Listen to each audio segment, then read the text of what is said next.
Hey guys, ഈ ഡെബുകളിലെല്ലാം നിരന്നിങ്ങനെ ഇരിക്കുന്നത് എന്താണെന്ന് അറിയാമോ? എൻ്റെ ഇപ്പോഴത്തെ ജോലിയാണ് ബ്ലൗസിൽ വർക്ക് ചെയ്യുക, ആരി വർക്ക് ചെയ്യുക. അതാണ് ഇപ്പോൾ ഞാൻ ചെയ്യുന്നത്. കണ്ട,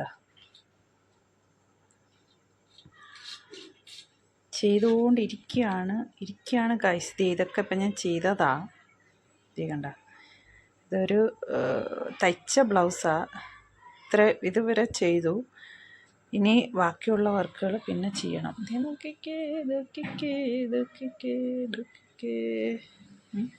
വേറെ ഒരു ബ്ലൗസ്. അതിനുള്ള സാധനങ്ങളാണ് ഇതെല്ലാം. ബീഡ്സുകളാണ് ഇതെല്ലാം ബീഡ്സുകളാണ്. കുറേ ഉണ്ട് ഇതുണ്ട്. ഇതെല്ലാം അതിൻ്റെ അടുത്തുള്ള സാധന സാമഗ്രികളാണ്. വേറൊരു ബ്ലൗസിലും ഇവിടെ ചെയ്യുന്നുണ്ട്. ഇത് വേറൊരു കളറിൻ്റെ. ഇതൊരു ഓറഞ്ചും ഗോൾഡനും കൂടെ ഉള്ള ഒരു ബ്ലൗസിൻ്റെ വർക്ക് ചെയ്യുക. കണ്ട, ഇതിൻ്റെ സ്ലീവിൽ ഞാൻ ഇങ്ങനെ ഒരു വർക്കാണ് കൊടുത്തേക്കുന്നത്. കണ്ട, ഇത് പ്ലെയിൻ ബ്ലൗസായിരുന്നു. ഇതിൻ്റെ സ്ലീവിൽ ഇങ്ങനെ ഓറഞ്ചും ഇതേ കണക്ക് തന്നെ ഉള്ളത് കൊടുത്തിട്ട് ഇങ്ങനെ ഒരു വർക്ക് കൊടുത്തു. ഇത്രയും ഞാൻ കൊടുത്തു. ഞാൻ ഉണ്ടാക്കിയതാണ്. എങ്ങനെ ഉണ്ടെന്ന് പറയണേ.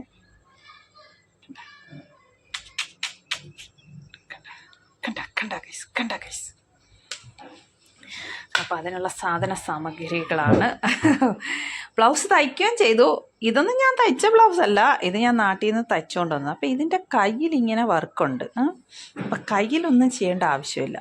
അപ്പം ഞാൻ വിചാരിച്ചു ഇതിൻ്റെ ബാക്ക് സൈഡിലും ഫ്രണ്ടിലും ഒന്നും ഒരു വർക്കും ഇല്ല, അല്ലാതുള്ള ചെറിയ ഇങ്ങനെയുള്ള വർക്കുകളുണ്ട്.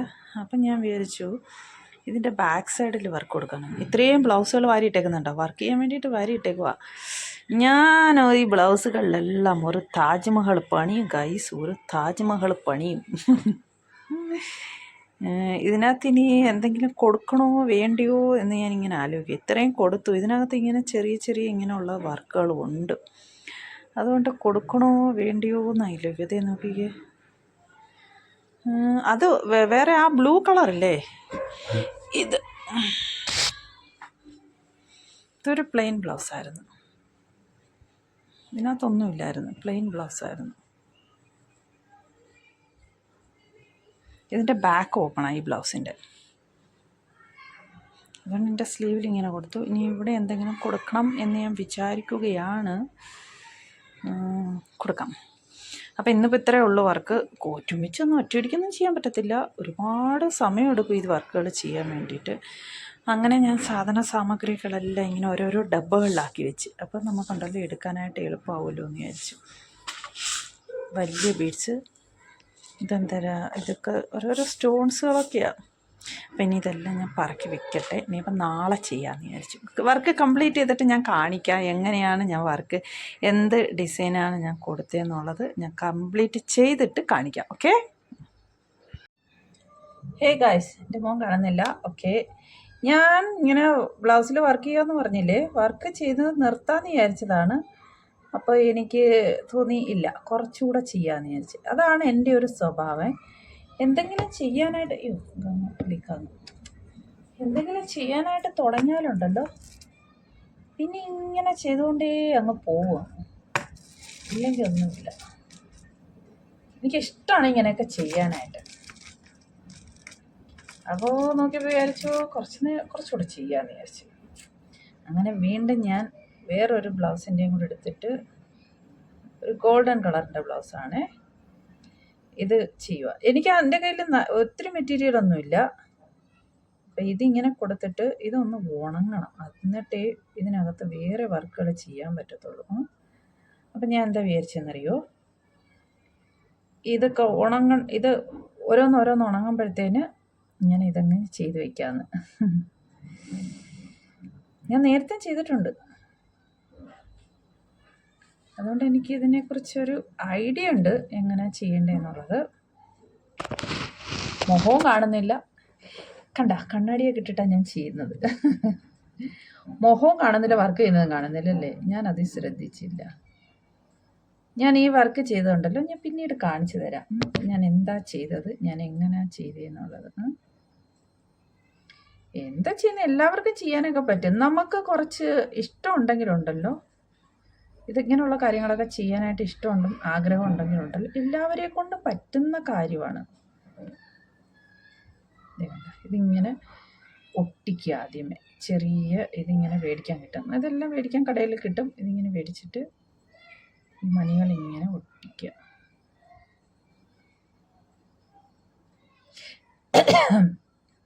ഗോൾഡൻ കളറും കൂടെ ആയതുകൊണ്ട് നന്നായിട്ട് കാണുന്നില്ലല്ലേ.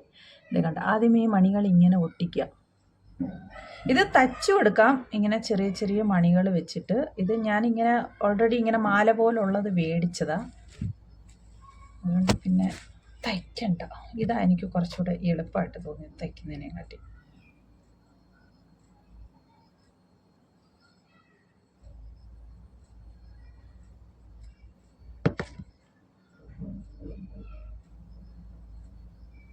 ഇപ്പോൾ യൂട്യൂബിലൊക്കെ ഇഷ്ടം പോലെ ഇതിങ്ങനെ വരുന്നുണ്ട്, ഏത് ഡിസൈൻസുകൾ. ഇതിന് കൂട്ടല്ലോ നല്ലോണം സമയം വേണം, ക്ഷമ വേണം. ഒന്നും പറയണ്ടേ, എന്തെങ്കിലുമൊക്കെ പെട്ടെന്ന് കാട്ടിക്കൂട്ടി എടുക്കാം, അത് നടക്കില്ല. ക്ഷമ നല്ലതുപോലെ വേണം.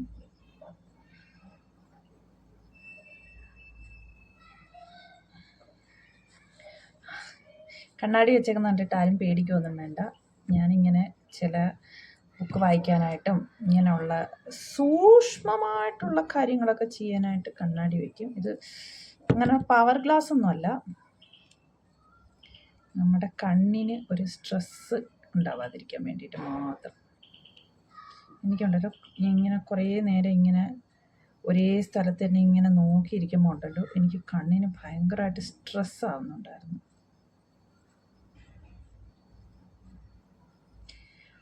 ഒഴിവുവേളകൾ ആനന്ദകരമാക്കാൻ ഇങ്ങനെയുള്ള ജോലികളൊക്കെ ചെയ്യുക ഗൈസ്.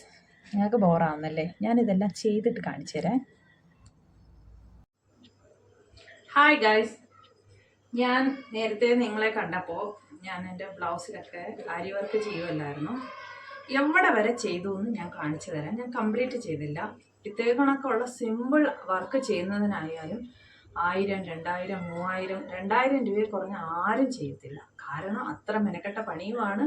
പിന്നെ സാധനങ്ങളെല്ലാം ഈ ബേഡ്സുകളും അതും ഇതൊക്കെ നല്ല വിലയുള്ളതുമല്ലേ. അപ്പം നമ്മളെ കൊണ്ട് സ്വന്തമായിട്ട് പറ്റുമെന്നുണ്ടെങ്കിൽ, സമയം ഉണ്ടെന്നുണ്ടെങ്കിൽ ഇത് നമുക്കുള്ള ചെറിയ ചെറിയ വർക്കുകളൊക്കെ ചെയ്ത് പഠിക്കുക. ആദ്യം നമ്മുടെ അതിനകത്ത് തന്നെ ചെയ്യുക. കുറച്ച് തെറ്റുകുറ്റങ്ങളൊക്കെ വരും, കുഴപ്പമില്ല. ആദ്യം അത്ര നല്ല ബ്ലൗസിലൊന്നും ചെയ്യണ്ട. എല്ലാവരുടെ കയ്യിലും ഇഷ്ടംപോലെ സാരി ബ്ലൗസ് ഉണ്ടാവുമല്ലോ. അപ്പോൾ അതിനകത്തുനിന്ന് ഏതെങ്കിലുമൊക്കെ ചെയ്ത് പഠിക്കുക. പിന്നെ പഠിച്ച് വരുമ്പോൾ ആയിക്കോളും. ഞാനിപ്പോൾ എൻ്റെ അതിനകത്തും അങ്ങ് പെർഫെക്ഷനൊന്നുമില്ല, ചെറിയ ചെറിയ മിസ്റ്റേക്കുകളൊക്കെ ഉണ്ട്. എന്നാലും എനിക്കിഷ്ടമാണ്. നമ്മൾ സ്വന്തമായിട്ട് തന്നെ ചെയ്തെടുക്കുന്ന വർക്കല്ലേ, സ്വന്തമായിട്ട് ചെയ്യുമ്പോൾ അതെന്താ പറയുന്നത്, വേറെ തന്നെ. ഇപ്പം ഞാൻ ചെയ്ത വർക്ക് ഇത്രയും, ഇതിനകത്ത് കഴുത്തിൽ ഇത്രയും ചെയ്തു, സ്ലീവിൽ ഇത്രയും ചെയ്തു. ഇത് എൻ്റെ ഒരു ബാക്ക് ഓപ്പൺ ആയിട്ടുള്ള ഒരു ബ്ലൗസാണ്. അപ്പം ഫ്രണ്ടിൽ ഇത്രയും, ഒരു സൈഡിൽ ഇത്രയും ചെയ്തു, ബാക്കിലാണ് പിന്നെ വർക്കൊക്കെ ചെയ്തിരിക്കുന്നത്. കണ്ടോ, ഇത്രയും ചെയ്തോളൂ. ഇതിനി ഒട്ടിച്ച് വെച്ചു. ഇതിനി എനിക്ക് ഇത് ചെയ്യണം. എന്താ ചെയ്യുന്നത്, തയ്ക്കണം. സൂചി നൂലും വെച്ചിട്ട് തയ്ച്ചെടുക്കണം. അതേ ബാക്കിലെ നെക്കിൽ ഇങ്ങനെ ചെയ്തെടുത്തു. ഇത്രയും വരെ ചെയ്തു. ഇത് ഈ ബ്ലൗസിലത്. എല്ലാ ബ്ലൗസിലും ഇങ്ങനെ ഇത്ര വരെ ചെയ്തോളൂ. എനിക്ക് ഇതിലും ഇങ്ങനെ ചെയ്തു. ഇതേ കേട്ടോ, ഇങ്ങനെ ചെയ്തു. പിന്നെ ഫ്രണ്ടിലും ഇങ്ങനെ ഒരു സൈഡിൽ ചെയ്തു. ഒരു സൈഡിൽ ചെയ്യേണ്ട ആവശ്യമുള്ളൂ. ഇതിലും ഇത്രയും വരെ ചെയ്തു. പിന്നെ ഒരു ഗോൾഡൻ ബ്ലൗസ് ഉണ്ട്, അതിൽ ഞാൻ എൻ്റെ കുറേ കലാവിരുതുകൾ ചെയ്തിട്ടുണ്ട്, കാണിച്ചു തരാം. എൻ്റെ ബ്ലൗസ് അല്ലേ, ഞാനല്ലേ ഇടുന്നത്, എനിക്കിഷ്ടമുള്ള രീതിയിലൊക്കെ ഞാൻ ചെയ്തു. നല്ലതാണോ ഇല്ലയോ, എനിക്ക് ഇതൊരു ബ്ലൗസാണേ. ഇതിൽ ഞാനിവിടെ ഇങ്ങനെ ഒരു പീക്കോക്ക് ചെയ്തിട്ടുണ്ട്. ഇതേ നോക്കിക്ക്, കണ്ട പീക്കോക്ക് ചെയ്ത് ഞാൻ എൻ്റെ അടിയിൽ കുറച്ച് ലേസും ചെയ്തിട്ടുണ്ട്, ലേസ് വെച്ചിട്ടുണ്ട്. ഈ പീക്കോക്കിനെ കണ്ട, പീക്കോക്ക് കൊള്ളാമോ? ഈ പീക്കോക്ക് ഇങ്ങനെ മേടിക്കാൻ കിട്ടുന്നതാണ്. അതിനെ ഞാൻ ഈ സൈഡിൽ സാരി വരും, നടുക്ക് വേണ്ടാന്ന് വിചാരിച്ച് ഈ സൈഡിൽ ചെയ്തു. എനിക്ക് നടുക്ക് വേറെ ഒരു കാര്യം കൂടെ ചെയ്യണം, അതുകൊണ്ട് ഞാൻ ഈ ഒരു സൈഡിലായിട്ട് ഇങ്ങനെ ചെയ്തു. ഞാനിനി ഒരു സത്യം പറയട്ടെ, നിങ്ങൾ ആരും വഴക്കുറയത് ചിരിക്കരുത്. ഇത് കഴിഞ്ഞ വർഷം നാട്ടിൽ പോയിട്ട് വന്നപ്പോൾ മേടിച്ചൊരു ബ്ലൗസായിരുന്നു. നല്ല വർക്കുള്ള, സ്ലീവിൽ കണ്ടോ, സ്ലീവിന് ഇങ്ങനെ വർക്കുണ്ട് ഉള്ള ഒരു ബ്ലൗസായിരുന്നു. ഞാനിത് ഇസ്തിരി ചെയ്തപ്പോൾ എൻ്റെ ഈ സൈഡ് കുറച്ച് ഉരുവി പോയി ഗൈസ്. ഇതിൻ്റെ ബാക്ക് സൈഡ് കുറച്ച്, ഈ ബ്ലൗസിൻ്റെ സൈഡ് കുറച്ച് ഉരുകിപ്പോയി. കുറച്ച് മാത്രമേ ഉരുകുള്ളൂ, ഒരുപാടൊന്നും ഉരുകിയില്ല, വളരെ കുറച്ച് മാത്രം. അപ്പോൾ ഇതെനിക്ക് കളയാനായിട്ട് മനസ്സ് വരുന്നില്ല. അത്ര നല്ല ബ്ലൗസ്, ഞാൻ ഇഷ്ടപ്പെട്ട് മേടിച്ച ബ്ലൗസാണ്. ഇങ്ങനെയൊക്കെ സ്ലീവിലൊക്കെ നല്ല വർക്കൊക്കെ ഉള്ള ഒരു ബ്ലൗസായിരുന്നു. അപ്പം ഞാനെന്ത് ഇങ്ങനെ ആലോചിച്ചു, എനിക്ക് ഭയങ്കര വിഷമം എന്ത് ചെയ്യുന്നു. അങ്ങനെ ആലോചിച്ച് ഞാൻ കണ്ടുപിടിച്ചതാണ് ഇത്. കണക്ക് ലേസും വെക്കാം, ഗോൾഡൻ ലേസും വെച്ചിട്ട് ഇവിടെ ഈ സൈഡ് ഇങ്ങനെ ആയിരുന്നു കുറച്ച് ഉരുകിപ്പോയത്. ഇവിടെ ഞാൻ ഒരു പീകോക്കിനെയും മേടിച്ച് വെച്ചു. അതങ്ങ് മാറി. അപ്പോൾ ബ്ലൗസിന് ഒരു കുഴപ്പമില്ല, അത് നല്ല സമയം ചെയ്ത്. അങ്ങനെ ഞാനിപ്പോൾ ഈ ബ്ലൗസിനകത്ത് കുറച്ച് വർക്ക് ചെയ്യുന്നുണ്ട്. ഇതിൻ്റെ ബ്ലൗസ് ഇതിൻ്റെ ഗോൾഡൻ തന്നെ ആയതുകൊണ്ട് കാണാൻ പറ്റുന്നത്. അതേടാ കണ്ടോ, ഇത്രയും ചെയ്തു. ഇതിനകത്ത് ഇനി എന്തെങ്കിലും ചെയ്യണോ വേണ്ടി എന്ന് ഞാനിങ്ങനെ ആലോചിക്കുകയാണ്. ചെയ്യും ഞാൻ എന്തെങ്കിലും, പതുക്കെ കൊണ്ട് ചെയ്തെടുക്കും. അതിൻ്റെ സ്ലീവിൽ ഇങ്ങനെ വർക്കുണ്ട്. പിന്നെ ഞാനിവിടെ ഒരു പീകോക്കിനെ ഒന്ന് സ്ഥാപിച്ചു. അങ്ങനെ ഇപ്പം 3 ബ്ലൗസിൽ കുറച്ച് വർക്കുകൾ ചെയ്ത് വെച്ചു. 3 ബ്ലൗസിൽ കുറച്ച് വർക്കുകൾ ചെയ്തു. പതുക്കെ ഞാൻ ചെയ്യും.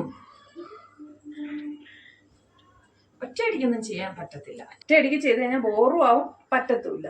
അതുകൊണ്ട് കുറേശ്ശെ ചെയ്യാമെന്ന് വിചാരിച്ചു. അപ്പോൾ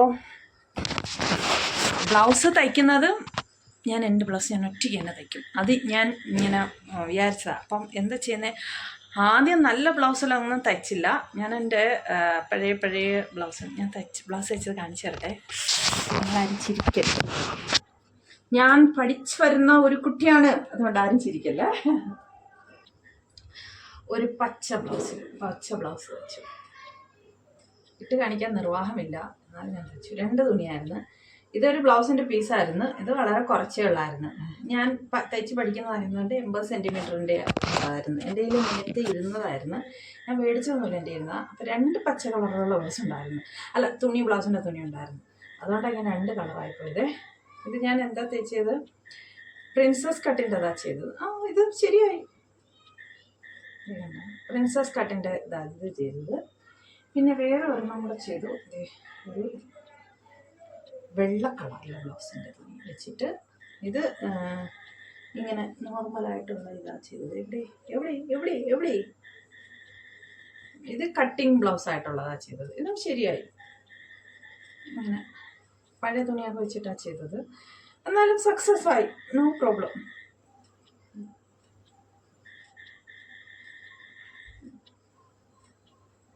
സക്സസ് ആയി, കുഴപ്പമൊന്നുമില്ല. പക്ഷെ എങ്ങും ഇടാനും കൊള്ളത്തില്ല, പഴയ തുണി വെച്ചിട്ടാണ് ചെയ്തത്. അപ്പോൾ ഇത് 2 തയ്ച്ച്. എൻ്റെ നോർമലി എല്ലാവർക്കും ബ്ലൗസൊക്കെ തയ്ക്കുമ്പോൾ എന്താ, കഴുത്തിറങ്ങി പോകുന്ന, പിന്നെ കഴുത്ത് ശരിയാവും, അല്ലെങ്കിൽ ഫ്രണ്ട് സൈഡ് ശരിയാവത്തില്ല, അങ്ങനെയൊക്കെയുള്ള പ്രശ്നങ്ങളായിരിക്കത്തില്ലേ. എൻ്റെ അങ്ങനൊന്നുമില്ല, ശരിയായ പച്ച ബ്ലൗസ് ഞാൻ ഇതാ ചെയ്തത്, പ്രിൻസസ് കട്ടായിട്ട് ചെയ്തതുകൊണ്ട് ഫ്രണ്ട് ഒരു സുഖമില്ലാതിരിക്കുന്നത്. അത് എനിക്ക് തോന്നുന്നുണ്ട് പ്രിൻസസ് കട്ടിൻ്റെയാണ്. ഈ വെള്ള ബ്ലൗസിൻ്റെ അത് ഞാൻ കട്ടിങ് ബ്ലൗസായിട്ടാണ് തയ്ച്ചത്. അത് നല്ലതുപോലെ പറ്റി. അപ്പോൾ ഇത് ലൈനിങ് ഇല്ലാത്ത ബ്ലൗസാണ്. ഇനി ഒരു ലൈനിങ് ബ്ലൗസ് തയ്ക്കണം. പക്ഷേ അതൊക്കെ ചെയ്യുന്നുള്ളൂ. ലൈനിങ് ബ്ലൗസുകൾ 2 ലൈനിങ് ബ്ലൗസ്, സാരി ബ്ലൗസ് എൻ്റെ ഇരിപ്പുണ്ട്. അപ്പോൾ അത് കുറച്ച് നല്ല സാരി ബ്ലൗസൊക്കെ തന്നെയാണ്, എന്നാലും കുഴപ്പമില്ല, എല്ലാം പോട്ട് നിൽക്കാം. അപ്പോൾ അത് സാരി ബ്ലൗസ് വെച്ചിട്ട് അത് ലൈനിങ് ബ്ലൗസ് ഞാൻ തയ്ക്കും. സക്സസ് ആയാൽ എൻ്റെ നല്ല സാരിയുടെ, അതായത് ഞാനിപ്പോൾ റീസെൻ്റായിട്ട് 2 സാരി മേടിച്ച് അതിൻ്റെ ബ്ലൗസുണ്ട്, അത് ഞാൻ തന്നെ തയ്ക്കും. ഞാൻ തയ്ക്കാനായിട്ട് ഇവിടെ ഒരാളിൻ്റെ കൊടുക്കാനായിട്ട് വരെ പോയതാണ്. അപ്പോൾ എൻ്റെ ഒരു ഫ്രണ്ട് ഉണ്ടായിരുന്നേ. അപ്പോൾ അവരെന്നോട് പറഞ്ഞു, അവർക്കറിയാമായിരുന്നു ഞാൻ തയ്ക്കുന്നതൊക്കെ. അങ്ങനെ ഞാൻ ഈ ബ്ലൗസ് കാണിച്ചപ്പോൾ ഇത്ര നല്ലതായിട്ട് തയ്ച്ചില്ലേ, സ്വന്തമായിട്ട് തയ്ക്കുക, 2-3 കൂടെ തയ്ച്ച് പഠിച്ചിട്ട് ചെയ്യൂ, സ്വന്തമായിട്ട് ചെയ്യാൻ പറഞ്ഞു. അതൊക്കെ പറഞ്ഞു കേട്ടോ എനിക്കൊരു കോൺഫിഡൻ്റ് ആയി ഗൈസ്. അപ്പം അങ്ങനെ ഞാൻ എന്തായാലും എൻ്റെ ബ്ലൗസ് ഞാൻ തന്നെ തയ്ച്ചിട്ട് ഞാൻ അതിനകത്ത് നിറച്ച് വർക്കും ചെയ്യും. എനിക്ക് കുറേ സാധനങ്ങൾ മേടിക്കണം, ഓൺലൈനായിട്ട് മേടിക്കാമെന്ന് വിചാരിച്ചു. എൻ്റെ ഒരുപാട് ഈ ആരും വർക്ക് ചെയ്യുന്ന സാധനങ്ങളൊന്നുമില്ല. അതെല്ലാം മേടിച്ചിട്ട് തയ്ക്കാമെന്ന് വിചാരിച്ച്. ഉച്ചവരെ എൻ്റെ വീട്ടു ജോലികളും ധനുഷിൻ്റെ കാര്യങ്ങളും, ധനുഷിനെ കുറച്ച് പഠിക്കുന്നതിലൊക്കെ ഹെൽപ്പ് ചെയ്യണം, അങ്ങനെയൊക്കെയുള്ള കാര്യങ്ങളെല്ലാം ഉച്ചവരെ ഞാനങ്ങനെ ചെയ്ത് തീർക്കും. ഉച്ച കഴിഞ്ഞിട്ട് പിന്നെ എന്തെങ്കിലും എക്സ്ട്രാ വീട്ടിലെ വർക്കുകളൊക്കെ ഉണ്ടെന്നുണ്ടെങ്കിൽ ചെയ്യും, ഇല്ലാന്നുണ്ടെങ്കിൽ ഞാൻ ഇതിൻ്റെ പുറകെ പിടിക്കും. പിന്നെ 4 മണിയാകുമ്പോൾ ധനുഷ് ട്യൂഷന് പോകും. ട്യൂഷൻ പോയി കഴിഞ്ഞ് കഴിഞ്ഞാൽ 6 മണിവരെ പിന്നെ ഞാൻ ഇതിൻ്റെ പുറകെ തയ്ക്കുന്നതിൻ്റെ ഓരോരോ പരിപാടികളാണ്. അങ്ങനെ വീഡിയോകൾ കാണും. വീഡിയോകൾ കണ്ടാൽ ഞാൻ പഠിച്ചത് കേട്ടോ. ഞാൻ നേരത്തെയൊക്കെ കുറച്ചൊക്കെ പഠിച്ചിട്ടുണ്ടായിരുന്നു, പക്ഷെ എനിക്ക് അത്രയൊന്നും അറിയത്തില്ലായിരുന്നു. എന്നാലും ഒരു ഐഡിയ ഉണ്ടായിരുന്നു. അപ്പോൾ പിന്നെ ഇങ്ങനെ തയ്ച്ച് പഠിക്കും. എല്ലാവരെയും കൊണ്ടും പറ്റും, ശ്രമിച്ചാൽ എല്ലാവരെയും കൊണ്ട് പറ്റും. അതിന് ഉദാഹരണമാണ് എന്നെ കൊണ്ട് പറ്റും, എല്ലാവരെയും കൊണ്ട് പറ്റും. ഞാൻ വിചാരിച്ചതായിരുന്നു എന്നെ കൊണ്ട് ഒരു കാര്യവും പറ്റത്തില്ല എന്ന് വിചാരിച്ചതായിരുന്നു. അതിലൊന്നാമത്തെ കാര്യം എന്താണെന്നറിയാമോ? സ്കൂട്ടർ ഓടിക്കുന്നത് എന്നെ കൊണ്ട് പറ്റിയല്ല. സ്കൂട്ടറൊക്കെ ഇങ്ങനെ പോകുന്ന കാണുമ്പോൾ ഞാനിങ്ങനെ നോക്കി നിൽക്കും, ഭഗവാൻ, ഇവർക്ക് ഇങ്ങനെ ഈ സ്കൂട്ടർ ഓടിച്ചുകൊണ്ട് പോകുന്നത് എങ്ങനെ? ഈ കയ്യിൽ ഇങ്ങനെ പിടിക്കുന്ന ഇതേ ഉള്ളൂ, ഇതെങ്ങനെ സ്കൂട്ടർ ഓടിക്കുമെന്ന് വിചാരിച്ചു. അപ്പോൾ ഞാൻ അങ്ങനെ വിചാരിച്ചു, എന്നെ കൊണ്ട് പറ്റത്തില്ല എന്ന് വിചാരിച്ചു. ഞാൻ ഓടിക്കാൻ പഠിച്ചു. ഞാൻ ധനുഷിനെ വെച്ചോണ്ടാണ് പോകുന്നത് എല്ലായിടും. പറ്റും. അപ്പോൾ അതേ കണക്ക് തന്നെ ഈ ചുരിദാറായാലും ബ്ലൗസായാലും തയ്ക്കണം. ചുരിദാർ തയ്ച്ച് അത് ഇട്ടില്ല. ചുരിദാർ ഞാൻ തയ്ച്ചു, അതും ശരിയായി. നല്ല തുണിയിലല്ല, അതും ആദ്യം പന്ന തുണിയിൽ തയ്ച്ചു. ഇനി ഞാൻ ചുരിദാർ തുണിയെടുത്ത് തയ്ച്ചിട്ട് അതിലും ഞാൻ ആരി വർക്ക് ചെയ്യാമെന്ന് വിചാരിക്കുകയാണ്. അപ്പോൾ ആദ്യം ഞാൻ പഴയ തുണിയിലൊക്കെയാണ് തയ്ച്ച് പഠിച്ചത്, തയ്ക്കുന്നത്. ഇനി ഞാൻ നല്ല തുണി മേടിച്ചിട്ട് തയ്ക്കും. അപ്പം ഞാൻ പറഞ്ഞു വന്നത്, എന്നെ കൊണ്ട് ഇതൊക്കെ പറ്റുമെങ്കിൽ നിങ്ങളെല്ലാവരെയും കൊണ്ടും പറ്റും. ചെയ്തു നോക്കൂ. ആദ്യം തെറ്റ് പറ്റും, ഓക്കെ, സാരമില്ലാന്നേ, മൈൻഡ് ചെയ്യണ്ട. പിന്നീട് പറ്റും, അതിന് ഞാനാണ് ഗ്യാരണ്ടി. കാരണം എന്താ, എന്നെ കൊണ്ടൊന്നിനും കൊള്ളത്തില്ലായിരുന്നു.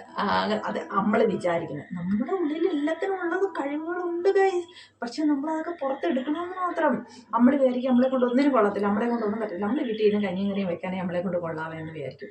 അങ്ങനെയല്ല, എല്ലാവർക്കും ഒരു കഴിവുണ്ട്, എല്ലാവരെയും കൊണ്ട് പറ്റും. പക്ഷെ അതിനൊരു മനസ്സും വേണം, ചെയ്യാൻ വേണം. പിന്നെ സപ്പോർട്ടെന്ന് പറഞ്ഞു കഴിഞ്ഞാൽ എനിക്കിപ്പോൾ സപ്പോർട്ടെന്ന് പറയുന്നത് ആരും സപ്പോർട്ടൊന്നും ഇല്ല. ഞാൻ എൻ്റെ ഇഷ്ടത്തിന് ചെയ്യുന്നു, അല്ലെങ്കിൽ നീ അത് എന്നൊന്നും പറയാനൊന്നും ആരുമില്ല. പിന്നെ അങ്ങ് ചെയ്യുന്നു, ആരും പിന്നെ തടസ്സം ആരുമില്ല. അല്ല ചെയ്യാൻ പാടില്ല, ചെയ്യരുതെന്ന് പറയത്തില്ല. ഞാൻ എൻ്റെ വീട്ടിലെ കാര്യങ്ങളെല്ലാം നോക്കിയതിന് ശേഷമാണ് എൻ്റേതായിട്ടുള്ള സമയം കണ്ടെത്തി എനിക്കിഷ്ടമുള്ള കാര്യങ്ങൾ ചെയ്യുന്നത്. അങ്ങനെ ചെയ്ത ഒരു കാര്യമാണ് സ്കൂട്ടർ ഓടിക്കാൻ പഠിച്ചത്. അപ്പോൾ അതേ കണക്കാണ് ഇപ്പം ഞാനിതും പഠിക്കുന്നത്. എനിക്കിത് ഇൻട്രസ്റ്റ് ഉണ്ട്, അതുകൊണ്ട് എനിക്ക് ചെയ്തെടുക്കണം എന്നൊരു ഇതുണ്ട്. അങ്ങനെ ഞാൻ ചെയ്യുന്നതാണ്. പിന്നെ സാധനങ്ങളൊക്കെ മേടിക്കുന്നതിനും കുഴപ്പമില്ല, ഒന്നും പറയത്തൊന്നുമില്ല. അത് എന്തെങ്കിലും സാധനമൊക്കെ മേടിച്ചാലോ അങ്ങനെയുള്ളതിനൊന്നും ഒന്നും പറയത്തൊന്നുമില്ല. അപ്പം നീ ചെയ്യാനും പറയത്തില്ല, നീ ചെയ്യണ്ടെന്നും പറയത്തില്ല. അതുകൊണ്ട് പിന്നെ കുഴപ്പമില്ല. അതുകൊണ്ട് എൻ്റെ ഇഷ്ടത്തിന് ഞാൻ ചെയ്യുന്നു. പക്ഷേ വീട്ടിലെ കാര്യങ്ങളെല്ലാം നോക്കിയിട്ട് കേട്ടോ, വീട്ടിലെ കാര്യങ്ങളൊന്നും നോക്കാതെ ഒന്നുമല്ല. അതേ കണക്കിന് വീഡിയോയും എടുക്കുന്നുണ്ട്. ഞാൻ നോക്കിക്കഴിഞ്ഞാൽ ഫുൾ ഡേ ബിസിയാക്കി വെക്കണം, അതാണ് നല്ലത്. എല്ലാ കാര്യവും ചെയ്യുന്നുണ്ട്. അപ്പോൾ അതുകൊണ്ടാണ് ഞാൻ റെഗുലറായിട്ടൊന്നും വീഡിയോ എടുക്കത്തുമില്ല, ഇടാനൊന്നും പറ്റാത്തത്. ഇങ്ങനെ ഉള്ള കാര്യങ്ങളൊക്കെ ചെയ്യുന്നുണ്ട്. എൻ്റെ ഒരു മോട്ടിവേഷൻ സ്പീച്ചാണ് ഗൈസ്, അങ്ങനെയൊന്നുമില്ല ഗൈസ്. ഞാൻ എല്ലാവരെയും കൊണ്ട് എല്ലാ കാര്യങ്ങളും പറ്റും. എല്ലാവർക്കൊന്നും പുറത്തൊന്നും പോയി ജോലി ചെയ്യാനൊന്നും പറ്റത്തില്ല. എൻ്റെ അനുഭവം വെച്ച് പറയുവാണേ, നമുക്ക് വീട്ടിലിരുന്നത് കൊണ്ട് തന്നെ നമ്മുടെ കാര്യങ്ങൾ ചെയ്തെടുക്കാൻ പറ്റും, നമുക്ക് ഇഷ്ടമുള്ള കാര്യങ്ങൾ ചെയ്തെടുക്കാൻ പറ്റും. എല്ലാവർക്കും ഒന്നും വീട്ടിൽ സപ്പോർട്ടാവും, എല്ലാവരും ഒന്നും ഉണ്ടാവണമെന്നില്ല. എന്നെ സംബന്ധിച്ച് എനിക്ക് പിന്നെ വീട്ടിൽ ആരും അങ്ങനെ വഴക്ക് പറയാനോ അല്ലെങ്കിൽ അമ്മയോ അങ്ങനെ ആരും ഇല്ല വഴക്ക് പറയാനോ അല്ലെങ്കിൽ അങ്ങനെ ചെയ്യാൻ പാടില്ല, ഇത് ചെയ്യരുതെന്നൊന്നും പറയാനായിട്ട് ആരുമില്ല. അതുകൊണ്ട് കുഴപ്പമില്ല. അങ്ങനെ ഉള്ള വീടുകളുണ്ട്. അതിപ്പം സത്യമാണ്, അത് ചില പേർക്ക് പറ്റില്ല. ചിലവരുടെ വീടുകളിൽ അനുവദിക്കത്തില്ല എന്നല്ല, ചില സ്ത്രീകൾ ഇങ്ങനെ ഭർത്താവിൻ്റെയും പിന്നെ അമ്മാവിയമ്മയുടെയൊക്കെ ഒരു ചട്ടക്കൂടിനകത്തായിരിക്കും. അപ്പോൾ അവർക്കൊന്നും നടക്കില്ല. അത് എല്ലാവർക്കും അങ്ങ് പറയാം, ചെയ്യാം, അത് ചെയ്യാൻ പറ്റും, ഇത് എന്തുകൊണ്ട് ചെയ്തുകൂടാ, നമുക്കിഷ്ടമുള്ള കാര്യം എന്തുകൊണ്ട് ചെയ്തുകൂടാ എന്നൊക്കെ എല്ലാവർക്കും പറയാം. പക്ഷേ ഞാൻ പറയാമല്ലോ, അത് നടക്കില്ല എല്ലാവർക്കും ഒന്നും. അപ്പം ഞാൻ ഈ മിക്കവാറും ഉള്ള യൂട്യൂബേഴ്സൊക്കെ വീഡിയോകളൊക്കെ ഞാൻ കാണുമ്പോൾ എല്ലാവരും പറയുന്നതൊക്കെ ഒരുപാട് പേര് പറയുന്നത് ഞാൻ കേട്ടിട്ടുണ്ട്. നിങ്ങൾക്ക് ഇഷ്ടമുള്ള കാര്യങ്ങൾ നിങ്ങൾ ചെയ്യണം, നിങ്ങൾ ചെയ്യണം എന്നൊക്കെ എല്ലാവരും പറയുന്നതൊക്കെ കേട്ടിട്ടുണ്ട്. എല്ലാവർക്കും പറയാനൊക്കെ പറ്റും കേട്ടോ. പക്ഷേ അങ്ങനെ പറ്റാത്ത ആൾക്കാരും ഉണ്ട്. വീട്ടിൽ ഭർത്താവിനെ പേടിക്കുന്നവർ, ഭർത്താവ് അനുവദിക്കത്തില്ല. അപ്പം സ്ത്രീകൾ വിചാരിക്കുന്നത് എന്താ, വീട്ടിലെ സമാധാനത്തിന് വേണ്ടി ഭർത്താവിന് എന്താ ഇഷ്ടമെന്ന് വെച്ചാൽ അത് മാത്രം ചെയ്യുന്ന ആൾക്കാർ, അമ്മാവിയമ്മ പറയുന്നത് മാത്രം കേൾക്കുന്ന സ്ത്രീകൾ, അങ്ങനെയുള്ള സ്ത്രീകൾ ഒരുപാടുണ്ട്. അല്ലാതെ നമുക്കിഷ്ടമുള്ളത് നമുക്ക് ചെയ്യാം, നമുക്കിഷ്ടമുള്ള കാര്യങ്ങളും ചെയ്യാൻ പറ്റാത്ത ഒരുപാട് സ്ത്രീകളുണ്ട്. പക്ഷെ അതെനിക്ക് മനസ്സിലാവും, എനിക്കറിയാം. അങ്ങനെ ചെയ്യാൻ പറ്റാത്ത ഒരുപാട് സ്ത്രീകളുണ്ട്. നമ്മളിപ്പോൾ ഈ ഒരുപാട് സ്ത്രീകളൊക്കെ ഇങ്ങനെ സൂയിസൈഡ് ചെയ്യുന്നതൊക്കെ കേട്ടില്ലേ, കണ്ടില്ലേ? അവരൊക്കെ ഇതിൽ ഇങ്ങനെ ഞാൻ പറയുന്ന സ്ത്രീകളിലൊക്കെ ഉൾപ്പെടുന്നത് ആരാണ്? ഭർത്താവിൻ്റെ ഇഷ്ടം നോക്കുക, ഭർത്താവിൻ്റെ ഇഷ്ടത്തിന് ജീവിക്കുക. എന്തിനാണ്? കുടുംബത്തിൻ്റെ സമാധാനത്തിന് വേണ്ടിയിട്ട്. അപ്പോൾ എന്താ ചെയ്യും? അവനവൻ്റെ ഇഷ്ടങ്ങളെല്ലാം മാറ്റിവെക്കും. അതും പിന്നെ അതുപോലും പറ്റാതെ അങ്ങേയറ്റം വീർപ്പുമുട്ടലാകുമ്പോഴാണ് ഈ കുട്ടികളെയും കൊണ്ടൊക്കെ സൂയിസൈഡ് ചെയ്യുന്നതും അങ്ങനെയൊക്കെ ചെയ്യുന്നവർ ഒക്കെ ചെയ്യുന്നത്. പക്ഷേ എല്ലാവരും പറയും ചെയ്യണമെന്നൊക്കെ. നടക്കില്ല എല്ലാവരെയും കൊണ്ടൊന്നും. അത് എനിക്കറിയാം, എനിക്ക് മനസ്സിലാവുന്നത്, എനിക്കറിയാം. എനിക്ക് പക്ഷേ അമ്മായിമ്മയില്ല, എന്നെ വഴക്ക് പറയാൻ ആരുമില്ല. എൻ്റെ അമ്മയായാലും എന്നെ ഒന്നും പറയത്തില്ല. എനിക്ക് എൻ്റെ ഏട്ടൻ്റെ ഫാമിലിയിലുള്ളവരായാലും എന്നെ ആരും ഒന്നും പറയത്തില്ല. എനിക്കിഷ്ടമുള്ളത് ചെയ്യാം. പക്ഷേ എനിക്ക് ചെയ്യാം കേട്ടോ. അതുകൊണ്ട് എന്നെ സംബന്ധിച്ച് എനിക്ക് അങ്ങനെ ഒരു പ്രശ്നമേ ഇല്ല. എൻ്റെ ഹസ്ബൻഡായാലും ശരി തന്നെ എന്നെ ഒരു കാര്യത്തിലും അങ്ങനെ വഴക്ക് പറയത്തില്ല. നീ അത് ചെയ്യാൻ പാടില്ല, ഇത് ചെയ്യാൻ പാടില്ല, അതൊന്നും പറയത്തില്ല. പക്ഷേ വീട്ടിലെ കാര്യങ്ങളെല്ലാം നോക്കണം. വീട്ടിലെ കാര്യങ്ങളൊന്നും നോക്കാതെ എൻ്റെ ഇഷ്ടത്തിന് നടന്നാലുണ്ടല്ലോ വീട്ടിൽ വഴക്കാവും. അപ്പം അത് പറ്റത്തില്ല. അതുകൊണ്ട് ഈ വീട്ടിലെ സമാധാനവും നമ്മൾ നോക്കണം. അത് ഞാൻ നോക്കുന്നുണ്ട്. വീട്ടിലൊരു ആർക്കും ഒരു ബുദ്ധിമുട്ടും വരാത്ത വീട്ടിലെ കാര്യങ്ങളെല്ലാം ചെയ്ത് കഴിഞ്ഞിട്ടാണ് ഞാൻ എൻ്റേതായിട്ടുള്ള സമയം കണ്ടെത്തുന്നത്. അപ്പോൾ അങ്ങനെ പറ്റുന്നവർ ചെയ്യുക. അത് പറ്റാത്തവർ ചെയ്യണം എന്ന് നമ്മൾ പറയുമ്പോൾ പറ്റാത്തവരും ഉണ്ടാവും അല്ലേ? അത് അങ്ങനെയുള്ളവർ എന്ത് ചെയ്യാൻ പറ്റും? ചെയ്യാൻ പറ്റത്തില്ല. അങ്ങനെയാണത്. അപ്പോൾ എന്നാലും മാക്സിമം സന്തോഷമായിട്ട് ഇരിക്കാൻ ശ്രമിക്കുക. സംസാരിച്ച് നോക്കുക വീട്ടിലുള്ളവരോട്. അപ്പോൾ മറ്റ് കാര്യങ്ങൾ എന്തെങ്കിലും ചെയ്യാൻ നോക്കുക. ചില സ്ത്രീകൾക്കൊക്കെ ആഗ്രഹം ഉണ്ടാവും കാര്യങ്ങളൊക്കെ ചെയ്യണമെന്നുള്ളത്. അതായത് എന്തെങ്കിലുമൊക്കെ ഇങ്ങനെയുള്ള ചെറിയ കാര്യങ്ങളൊക്കെ ചെയ്യണമെന്നൊക്കെ ആഗ്രഹമുള്ള സ്ത്രീകളുണ്ടാവും. പക്ഷേ വീട്ടിലുള്ളവർ അനുവദിക്കത്തില്ല, ഹസ്ബൻഡ് അനുവദിക്കത്തില്ല. വീട്ടിലുള്ള ഹസ്ബൻഡ് അമ്മ, ഇപ്പോൾ ഹസ്ബൻഡിൻ്റെ വീട്ടിലായിരിക്കുമല്ലോ മിക്കവാറും ഉള്ളവരെല്ലാം. ഒരു എൻ്റെ ഏജിലൊക്കെ ഉള്ളവരൊക്കെ ഇപ്പോൾ കുട്ടികളുടെ കാര്യങ്ങൾ. അപ്പോൾ കുട്ടികൾക്ക് ഇഷ്ടമല്ലാത്തവരും ഉണ്ടാവും. കുട്ടികളും റെസ്ട്രിക്ഷൻ എടുക്കുന്നവരും കാണും. അമ്മയ്ക്ക് എന്തിനാ സുഖേട്, അമ്മ എന്തിനാ ഇതൊക്കെ ചെയ്യുന്നത്, അമ്മയ്ക്ക് വീട്ടിൽ ജോലിയില്ലേ, അല്ലെങ്കിൽ അമ്മയ്ക്ക് ആ ജോലിയില്ലേ ഈ ജോലിയില്ലേ എന്നൊക്കെ പറയുന്ന കുട്ടികളും ഉള്ള ഇതുണ്ട്. പക്ഷെ എൻ്റെ മോൻ അങ്ങനെയൊന്നും പറയത്തില്ല. എൻ്റെ മോൻ എനിക്ക് ഫുൾ സപ്പോർട്ടാണ്. ഞാൻ നേരത്തെ പറഞ്ഞല്ലോ, അവരച്ഛനും മോനും അങ്ങനെ. മോനെ എനിക്ക് സപ്പോർട്ടാണ്. മോനൊന്നും പറയത്തില്ല. ചെയ്യണ്ടെന്ന് അവരാരും എന്നോടൊന്നും പറയത്തില്ല. ചെയ്ത് കഴിഞ്ഞാൽ അതിന് ദേഷ്യപ്പെടുവോ അല്ലെങ്കിൽ അങ്ങനൊന്നും ആരും ഒന്നും പറയത്തില്ല. അതുകൊണ്ട് ഞാൻ ചെയ്യുന്നു. അപ്പോൾ അങ്ങനെയുള്ള, ഞാൻ പറഞ്ഞില്ലേ, അങ്ങനെ അല്ലാത്ത സ്ത്രീകളും ഉണ്ട്. വീട്ടിലുള്ളവരുടെ സപ്പോർട്ടില്ല. വീട്ടിലുള്ളവരുടെ സപ്പോർട്ട് മീൻസ് വീട്ടിലുള്ളവർക്ക് വഴക്ക് പറയുന്ന, വീട്ടിലുള്ളവർ ഇഷ്ടക്കേട് കാണിക്കുന്ന അങ്ങനെയുള്ള വീട്ടുകളിലുള്ള സ്ത്രീകളുടെ കാര്യങ്ങളും എനിക്കറിയാം. അതുകൊണ്ടാണ് ഞാൻ പറഞ്ഞത്. അപ്പം ഞാൻ എന്തൊക്കെയാണ് പറയുന്നതല്ലേ? അല്ല, എൻ്റെ അനുഭവം, എൻ്റെ അറിവിലുള്ള കാര്യങ്ങളാണ് ഞാൻ പറഞ്ഞത് കേട്ടോ. എല്ലാവർക്കൊന്നും അത് അക്സെപ്റ്റ് ചെയ്യാൻ പറ്റുമെന്ന് അറിയത്തില്ല. എന്നാലും ഒരു 100-ൽ 10 പേർക്കെങ്കിലും ഞാൻ പറഞ്ഞ കാര്യം അക്സെപ്റ്റ് ചെയ്യാനും ഉൾക്കൊള്ളാനും സത്യമാണെന്ന് തോന്നുന്നവരുണ്ടാവും. കാരണം എന്നെ കണക്കുള്ള സ്ത്രീകൾ ഒരുപാട് ഉണ്ടാവും അല്ലേ? അപ്പോൾ അത് അങ്ങനെയൊക്കെയാണ് കാര്യങ്ങൾ. അപ്പം ഇങ്ങനെയുള്ള മോട്ടിവേഷൻ സ്പീച്ച് എന്നിൽ നിന്നും ഇനി പ്രതീക്ഷിക്കാം. അങ്ങനെ നല്ല അനുഭവം കൊണ്ട് പറയുന്നതാണ് ഈ അനുഭവം ഗുരു. അനുഭവിച്ച കാര്യങ്ങളും ഞാൻ കണ്ടിട്ടുള്ള കാര്യങ്ങളും ഞാൻ കേട്ടിട്ടുള്ള കാര്യങ്ങളും ഒക്കെ എൻ്റെ മൈൻഡിൽ കിടക്കുന്നുണ്ട്. ആ കാര്യങ്ങൾ ഞാൻ പറയുന്നതാണ്. ഇങ്ങനെയുള്ള ഒരുപാട് പേരുടെ കഥകളൊക്കെ ഇങ്ങനെ കാണുകയും കേൾക്കുകയൊക്കെ ചെയ്യുമ്പോൾ എനിക്ക് പലപ്പോഴും തോന്നിയിട്ടുണ്ട് ഇങ്ങനെയൊക്കെ സംസാരിക്കണമെന്ന്. പിന്നെ ഞാൻ വേണ്ട എന്ന് വിചാരിക്കും. ഒരുപാട് പേരൊക്കെ ഇങ്ങനെ സൂയിസൈഡൊക്കെ ചെയ്തില്ലേ, മക്കളെ കൊണ്ടൊക്കെ. ഒരു മിനിറ്റ്, പാല് വന്ന് മേടിച്ച് വെച്ചിട്ട് വരാം. ഗൈസ്, വീണ്ടും ഞാൻ വന്നു. അപ്പോൾ ഇന്നത്തെ ഇത്രയും പോരെ കത്തി വെച്ചത്.